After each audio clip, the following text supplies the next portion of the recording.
Hey y'all, my name is Julie. I started and I operate a small farm in North Carolina.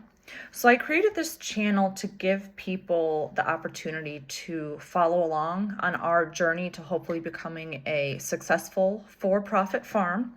The ultimate goal is just to create enough income to support our family. If it grows beyond that, I mean, that would be wonderful. But first, we're really just trying to make a good go at it. I don't know if we'll ever be successful. Hopefully, we will.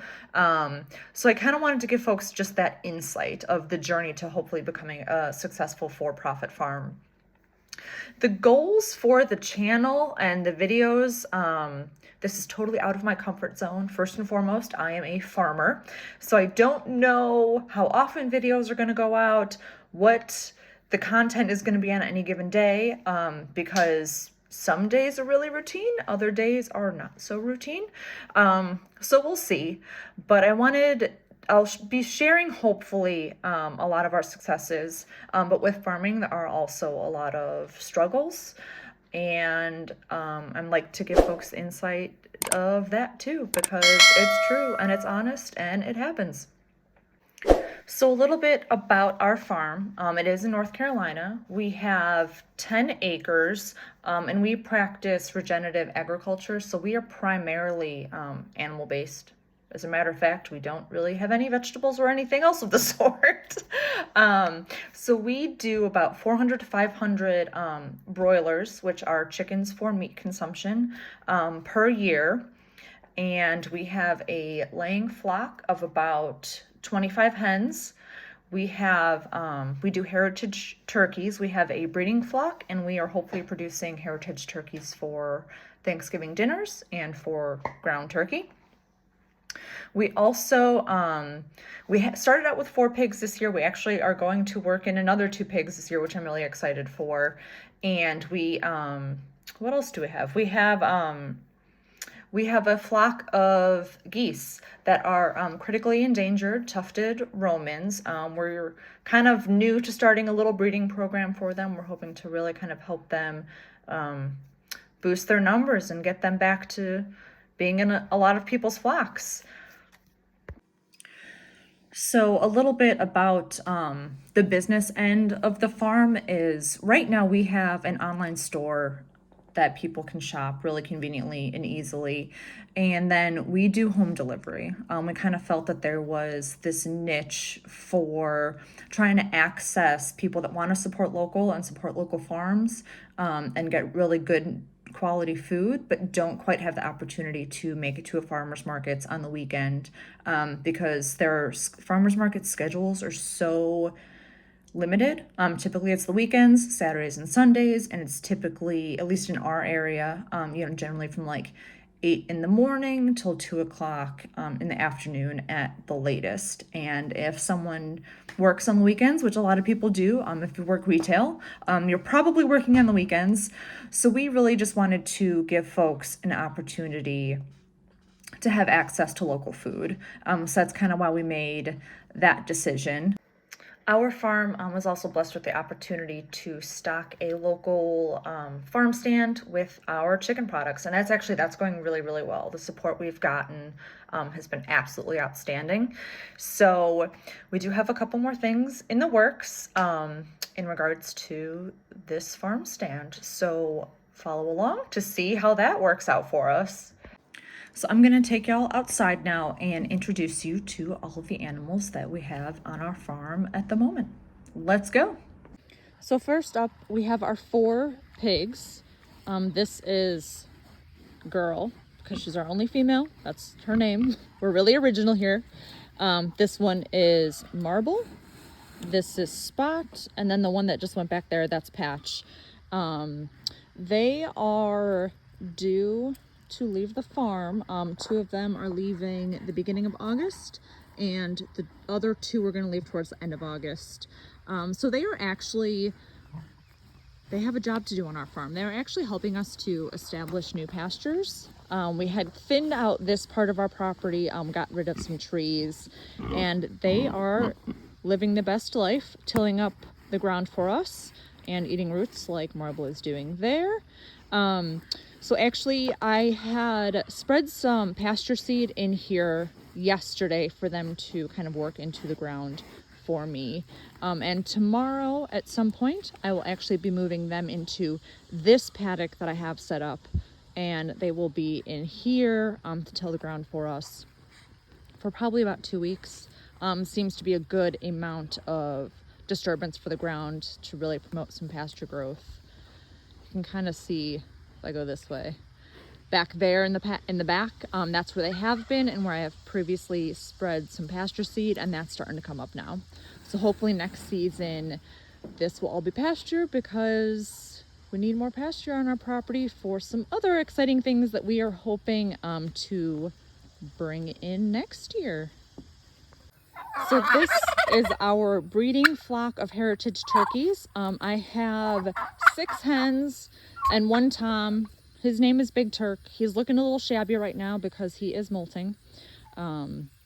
So he doesn't really have any tail feathers, but they're coming in, I promise. This is Rogue. This is Wild One. Cuttlebug is the one that's in her shelter here screaming. This is a series of nesting boxes that I have. I have 3 hens that are actually sitting on eggs right now. We're hoping to hatch out some poults here in about 2 to 3 weeks to hopefully sell to some other farms. But I absolutely love turkeys. We got our first turkeys a couple of years ago and I fell in love. They were actually all supposed to be Thanksgiving, but I like them a little bit too much. And here we have our flock of tufted Roman geese. We started with 2 females, brought on 2 more goslings the next year. That was supposed to be 1 male, 1 female. They ended up being 2 males.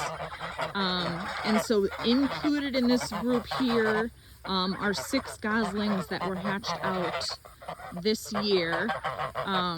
2 of them are going to new homes where they will not be used for breeding. And so 3 of them we're keeping, and then another one we are actually swapping a male for a male with another farm to hopefully bring in some new genetics. These guys, there's only about 500 breeding pairs, I believe, or breeding geese in the US, so they are considered critically endangered, and we're gonna do some work to hopefully increase their numbers. At the moment, we have 2 sets of broilers on the farm. These guys were 6 weeks old this past weekend, so they will be processed on farm in about 2 weeks. We're aiming for, so 2 weekends from now. And then I have another group of broilers in here. These guys were 4 weeks old this past weekend, and they will be getting processed in 3 to 4 weeks. So we do, all of our poultry is fed USDA certified organic grain and pasture raised. This is some of our laying flock. We have a couple of ladies in the nesting box in there. That's their little mobile coop. So we have about 20 to 25 hens now. We have 2 roosters currently with the flock. This guy right here is a Sicilian buttercup. And actually that big guy by the water back there, he's our other rooster. He is a blue-laced red Wyandotte, I believe they're called. In this little house here, this is Fat Louise. She hatched out 2 chicks for us, which are still in here.